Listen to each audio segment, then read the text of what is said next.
Olá, tudo bem? Eu sou o Cristiano Oliveira e este é o Meio Ambiente por Inteiro. No programa desta semana vamos falar sobre reciclagens de veículos, um segmento que tem crescido no Brasil, mas ainda está longe do ideal. Peças usadas e carcaças podem tomar dois caminhos. No primeiro deles, ocupar pátios, depósitos, ferros velhos e de uma maneira ou outra impactar de modo negativo a natureza. O segundo caminho é o da reciclagem. Reaproveitamento é o que deve ser feito com esse tipo de material. Sim, isso é possível. É o que nós vamos mostrar a partir de agora. Acompanhe a gente. Quem nunca passou por isso? Se tem uma coisa que tira a paciência de todo mundo, é o tal do trânsito. A sensação que a gente tem é que cada dia mais veículos ocupam as ruas. Nas grandes cidades brasileiras, em horários de pico, essa é a realidade. De fato, tem mais veículos em circulação por vários fatores, como economia e crescimento populacional. Cada vez que um novo veículo é vendido, outro vai parar em depósitos ou ferro-velhos. Apenas 1,5% das carcaças abandonadas e peças enferrujadas é reciclado. O dado é do Sindicato das Empresas de Sucata de Ferro e Aço. Na Argentina, no Japão e nos Estados Unidos, por exemplo, esse número varia de 80% a 95%. Já na Dinamarca, Suécia e Noruega, o índice é de 100%. Mais uma vez, no Brasil, é de 1,5%, ou seja, quase nada. Que foi criado precisamente. O Meio Ambiente por Inteiro conversou com o fundador do Centro Internacional de Reciclagem de Automóveis, criado para desenvolver tecnologia de reciclagem de veículos, Daniel Henrique Castro. Ele também é professor de Engenharia Mecânica do Centro Federal de Educação Tecnológica de Minas Gerais. O Brasil ele não tem um processo sistêmico atualmente de reciclagem de veículos.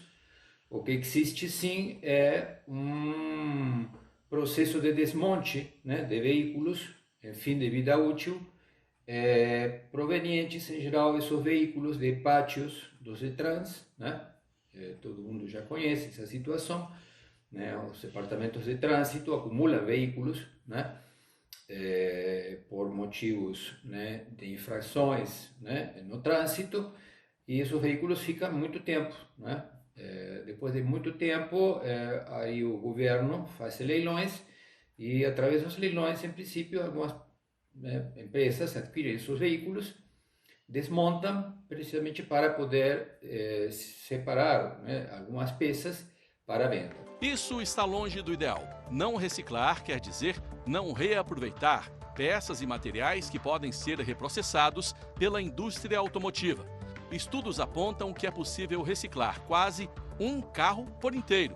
E 2/3 da carcaça podem ser utilizados como material para um veículo novinho. Pesquisas também revelam que esse tipo de reciclagem corresponde a 3,7 kg a menos de dióxido de carbono na atmosfera por carro, diminuindo os riscos de contaminação do solo e da água. O ideal realmente é ter centros, né, centros credenciados, né, para a reciclagem de veículos, como existe, por exemplo, no Japão, ou existe também em outros países do mundo, onde se desmonte o veículo de uma forma controlada, garantindo realmente o destino e a rastreabilidade das peças e dos materiais que podem ser recuperados no veículo. O professor de Engenharia Mecânica explica que Belo Horizonte tem o primeiro centro de reciclagem automotiva da América Latina, que promove a economia circular. Ele também fala sobre as vantagens ambientais com a reciclagem de veículos. Em um carro de 1 tonelada, por exemplo, é possível reaproveitar cerca de 400 quilos de aço. Isso tem a ver com a preservação da água. Isso mesmo. Porque a água é muito utilizada para extrair minério de ferro e produzir depois aço. Então, só para a gente ter uma ideia da quantidade de recursos naturais que a gente poderia poupar com a reciclagem de automóveis. Reciclar é diminuir os impactos ambientais, é cuidar da água, é diminuir a emissão de CO2 que polui o ar que respiramos. Vamos para outro dado bacana? O professor Daniel também explica que para cada carro de 1 tonelada reciclado, É o equivalente a plantar todos os anos 37 árvores até o fim da vida útil do automóvel, cerca de 10 anos.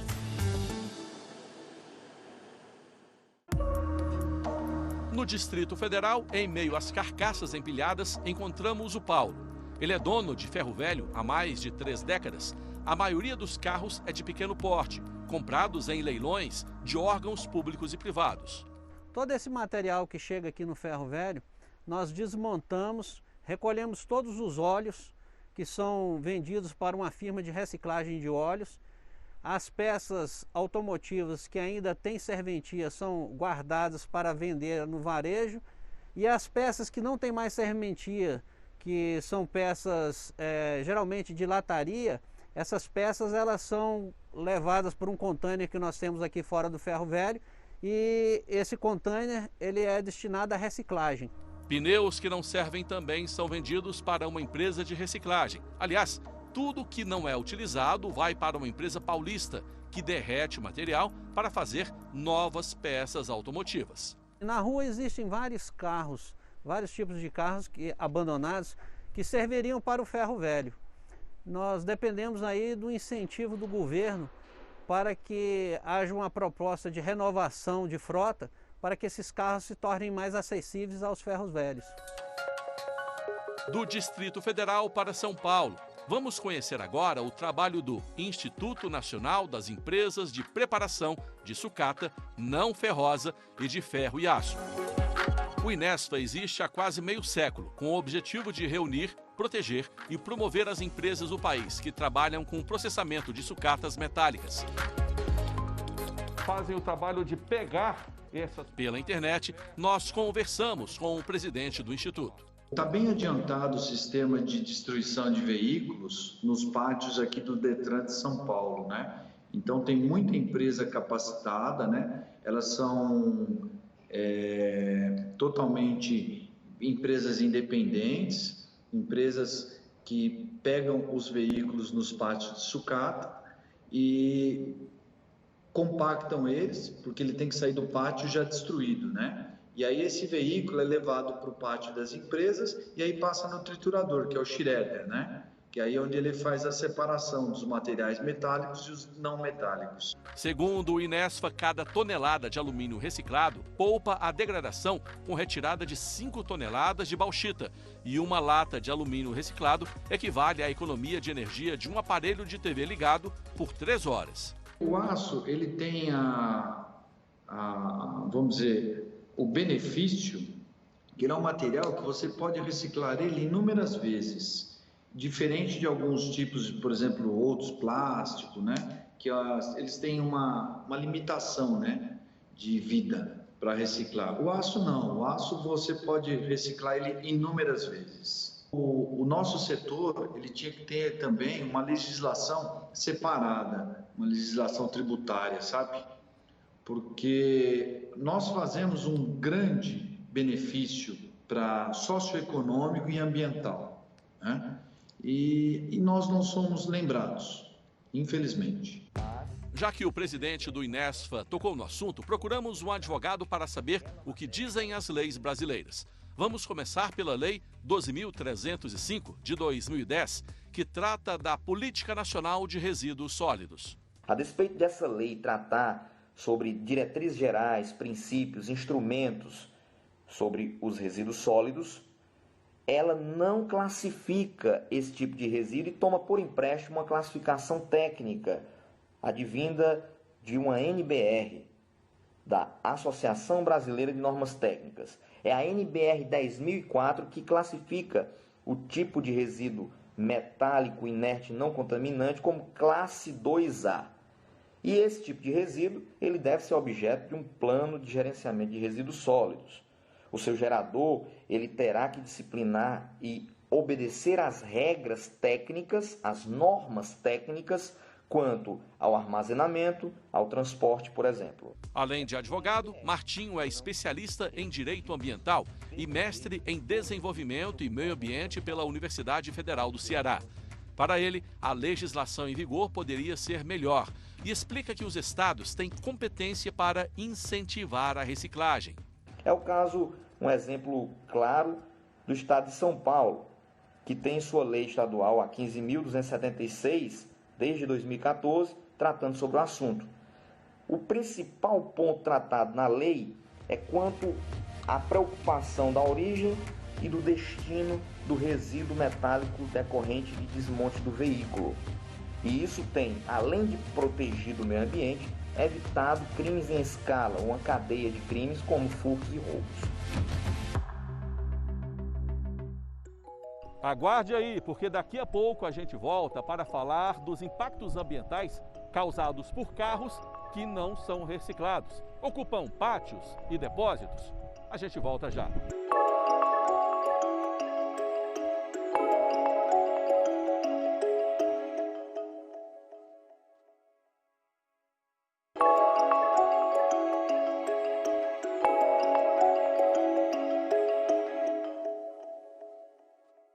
O meio ambiente por inteiro está de volta. Mais de 100 milhões de veículos ocupam pátios, ferros velhos, ruas e estradas brasileiras, segundo o IBGE. É quase a metade da população do país. Muita coisa, né? Conforme a frota aumenta a cada ano, mais gases poluentes são emitidos na atmosfera. A reciclagem automotiva é um negócio promissor, mas ainda representa uma fatia muito pequena no segmento. Carros, motos, caminhões, veículos pequenos ou enormes, todos são responsáveis pela queima do combustível, que emite gases poluentes que contribuem para o efeito estufa e aquecimento global. Um carro, um automóvel, né, um veículo, ele tem como fonte, né, como suas principais matérias-primas, materiais que têm um longo tempo de duração na natureza, né, que o tempo de degradação na natureza é muito longo. A gente está falando basicamente de metais com anticorrosivos, né, que retardam esse processo, produtos químicos específicos para isso, tá bom? A gente está falando de plástico, que os estudos são até inconclusivos, né, de quanto tempo esse plástico levaria para se decompor na natureza. A gente está falando de borracha e de vidro, todos materiais muito resistentes. É um fato, os veículos causam impacto ambiental, mas talvez você não imagine o quanto. Por exemplo, sabia que até parado o seu carro ou sua moto pode contribuir para esse problema? Como? Com a evaporação de lubrificantes, ou se há algum tipo de vazamento, por exemplo. Já em movimento, além da emissão de gases poluentes na queima do combustível, as peças eliminam partículas metálicas que podem contaminar o solo e a água. Veículos são máquinas e todo maquinário precisa de manutenção. Isso não tem a ver apenas com a segurança no trânsito. Automóveis desregulados queimam excessivamente combustíveis e lubrificantes. Agora você já sabe, fazer a manutenção periódica evita mau funcionamento e liberação exagerada de substâncias tóxicas.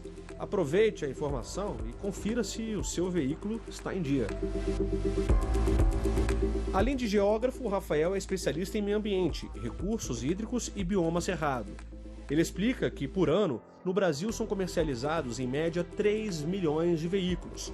Enquanto isso, os depósitos vão acumulando peças e carcaças. Se eu parar para pensar que alguns desses materiais podem levar 4.000 anos na natureza, quer dizer, em relação ao nosso tempo de vida, é algo assustador e traz sérios problemas. Pneus, baterias, peças.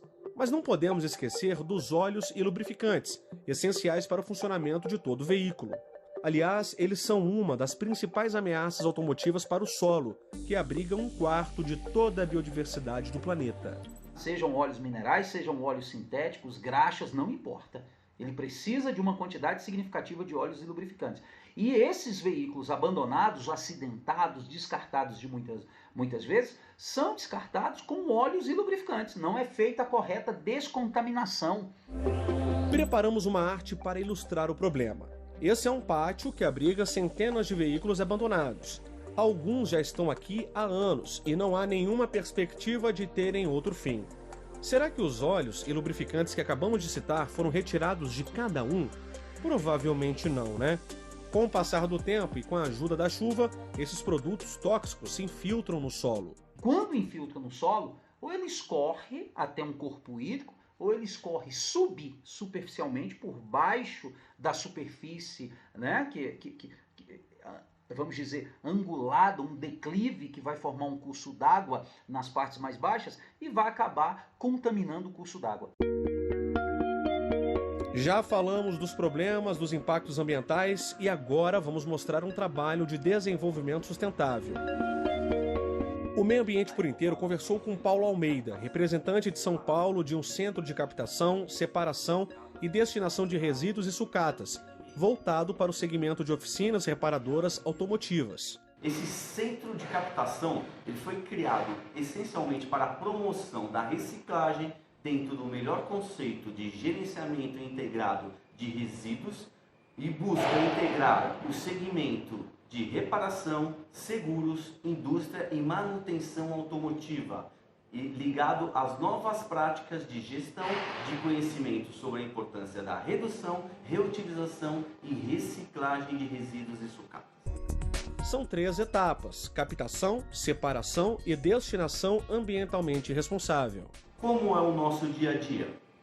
Nós removemos nos pátios dos leiloeiros os veículos que deram perda total do veículo, trazemos até a nossa matriz, onde aqui o veículo é totalmente desmontado. Imagine numa indústria automobilística uma linha de montagem. Aqui temos uma linha de desmontagem. Uma vez desmontado em sua totalidade o automóvel, pegamos cada material e destinamos de forma ambientalmente correta. Por exemplo, o aço é encaminhado à siderúrgica, onde é reprocessado e volta a ser matéria-prima. Da mesma forma é feito com alumínio, plástico, vidro e outros produtos. Por mês, a empresa destina cerca de 300 toneladas de materiais. É muito importante a reciclagem. Precisamos dar um foco nessa atividade econômica diante de sua importância, não só para o meio ambiente, para a natureza, como também para o ser humano. Além da responsabilidade ambiental, a separação dos produtos e a reciclagem geram renda e estimulam a indústria e a renovação da frota brasileira. Se nós temos uma frota mais nova em circulação, isso representa mais segurança a todos nas estradas. E aqueles veículos comprometidos mais velhos deixam de circular. Também incentiva a indústria, porque você manda matéria-prima e se torna mais barato para a indústria, uma vez que a reciclagem é mais em conta. E reduz acidentes, exatamente pelo fato de você ter a frota renovada.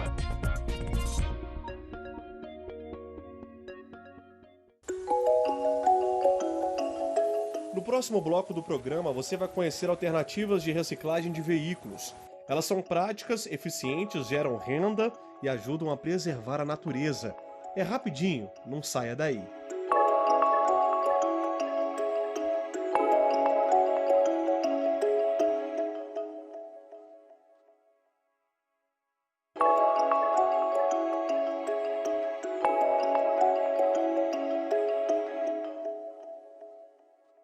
Estamos de volta. Até aqui mostramos que muito pouco, quer dizer, quase nada se reaproveita das carcaças e peças enferrujadas abandonadas em ferros velhos e pátios de todo o país. Mas então, qual será a alternativa para esse problema? A resposta você confere agora no terceiro bloco do programa.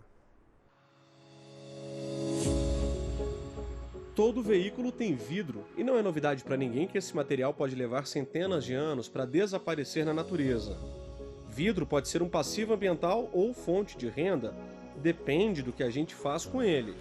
O material é 100% reciclável e pode ser reaproveitado quantas vezes quiser, já que nesse processo ele não perde suas características e qualidade.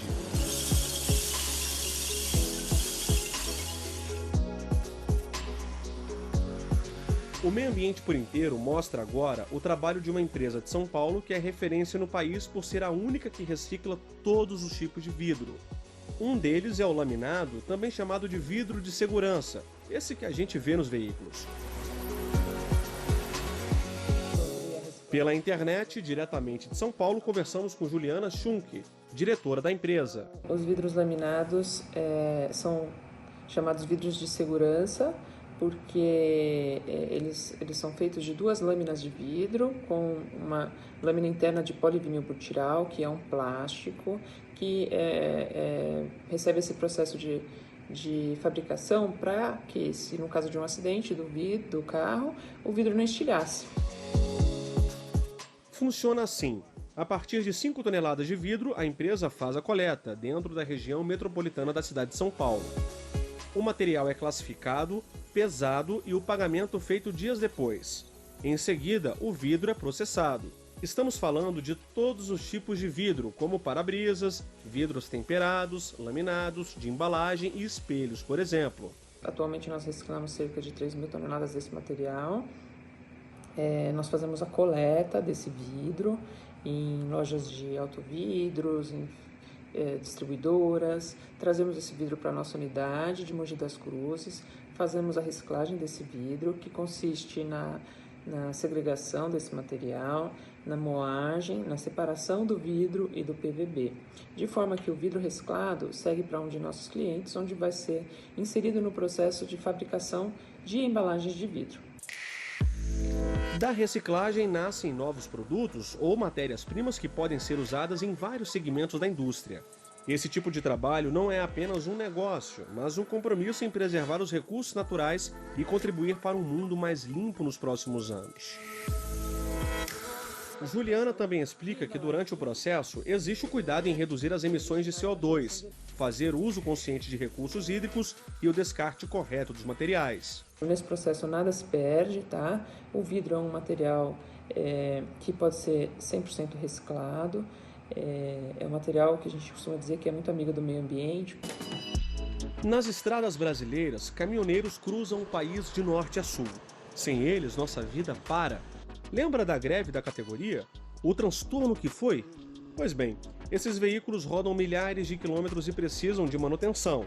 Vez ou outra, trocar uma peça faz parte do ofício, mas nem sempre esse produto precisa ser novo. Isso muito tem a ver com o meio ambiente. Já ouviu falar em peça verde? O conceito de peça verde pode ser definido como uma peça que vai evitar uma nova emissão de carbono para ser fabricada e atender a sua necessidade. Então, se você colocar como referência um motor de carro, quando você decide comprar um motor usado, um motor de reuso, um motor até de recondicionado ou remanufatura, você está evitando que novas toneladas de CO2 sejam emitidas na fabricação de algo que você precisa para esse momento. Então, um motor de carro, por exemplo, ele emite 270 quilos de CO2 na atmosfera para que ele seja fabricado para você. Então, é por isso que em muitos países europeus tem essa questão do nome peça verde, e até seguros automotivos que permitem o uso desse tipo de peças são chamados de seguro verde. Arthur é diretor executivo do maior centro de desmontagem de veículos da América Latina e atua no mercado de peças de reposição seminovas para caminhões da linha pesada. Ele explica que esse trabalho é um modelo de negócio onde o cliente compra os produtos de origem legal. Arthur explica que as peças que podem ser reutilizadas são classificadas como A, B ou C. Então, A, ela está em perfeitas condições de uso e estética. Em B, ela tem condições de uso, mas a estética está levemente comprometida e talvez ela possua algum vício ou avaria oculto, mas é uma peça passível de recuperação, de utilização. A peça nível C é a peça que precisa de algum tipo de trabalho nela antes de voltar à circulação no automóvel. Então, ou é uma peça danificada, ou são as peças de segurança que não podem ser vendidas direto ao consumidor final e devem ser revendidas principalmente para recondicionadores e remanufaturadores para que passe pelo processo completo e aí depois você possa ter a peça em condições de consumo. Optar por uma peça seminova em boas condições é ajudar a diminuir a pegada de carbono, ou seja, a quantidade de poluentes emitidos no meio ambiente para atender a nossas necessidades. Nós fazemos o reuso Em segundo, a gente tem a questão de remanufatura, então a gente funciona como uma empresa de logística reversa para os ativos automotivos. No terceiro ponto, a gente destina para as empresas de reciclagem, então a gente está servindo de matéria-prima para esses processos, então a gente se considera uma mina urbana. Tem mais um ponto. Reaproveitar peças de veículos que estariam parados em pátios e ferros velhos é evitar que o solo seja contaminado e acúmulo de água que ajuda na proliferação do mosquito da dengue. O diretor da empresa também fala sobre a democratização do acesso às peças. O fator número 1 de decisão de compra de uma peça usada não está relacionado a preço, como as pessoas costumam acreditar. Normalmente, as pessoas compram uma peça usada porque elas não encontraram a peça nova. Então, toda vez que o nosso mercado se coloca à disposição, vale lembrar que nós desmontamos o veículo inteiro. Então, nós não temos a opção de escolher o que vamos manter em estoque. Nós temos o veículo inteiro. Disponibilidade de peças e preço que agrada o motorista, as peças seminovas chegam a custar 60% a menos. E conforme esse segmento se expande, o desmanche legal perde força. Toda vez que você fomenta esse mercado, você reduz roubo. Toda vez que você deixa esse mercado mais complicado, você fala que esse mercado não pode fazer mais alguma coisa, significa que você abriu espaço para um segmento ilegal poder explorar isso de outra forma. Para uns, sucata. Para outros, arte. Aqui a matéria-prima é isso que você está pensando mesmo. Sucata de veículos. A responsável por essas obras é a artista plástica e designer Eli Tosta. Já são quase 2 décadas de pesquisa e desenvolvimento sustentável. Essa ideia surgiu de uma demanda de mercado. Nós fomos procurados em 2016 para que fizéssemos uma pesquisa e apresentássemos um projeto para um grupo ligado à indústria automobilística, um dos maiores e mais fortes no Brasil, dando ideias e também como fazer com os passivos de carros dos sinistros, a partir de uma lei que não poderia mais isso ser distribuído aleatoriamente no mercado. Eli faz parte de um grupo que desenvolve projetos sustentáveis para mitigar impactos ambientais e agregar valor a resíduos sólidos, com obras de arte, esculturas, design de produtos e mobiliário. É arte, é economia criativa. Eu me sinto responsável, cada vez mais responsável em falar e fazer projetos, falar de projetos, estar envolvida com pessoas comprometidas com a questão ambiental. Porque, mais do que nunca, eu acho que agora quem faz esse tipo de trabalho, como nós fazemos, e são muitos e gente muito boa, estão sendo mais compreendidos, né? E que é urgente o comprometimento de cada ser humano.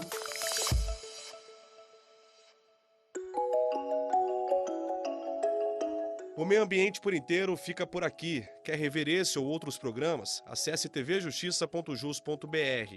Tem uma sugestão de reportagem? Escreva para meioambienteporinteiro@stf.jus.br. No YouTube, acesse TV Justiça Oficial. Na semana que vem temos um novo encontro. Até lá!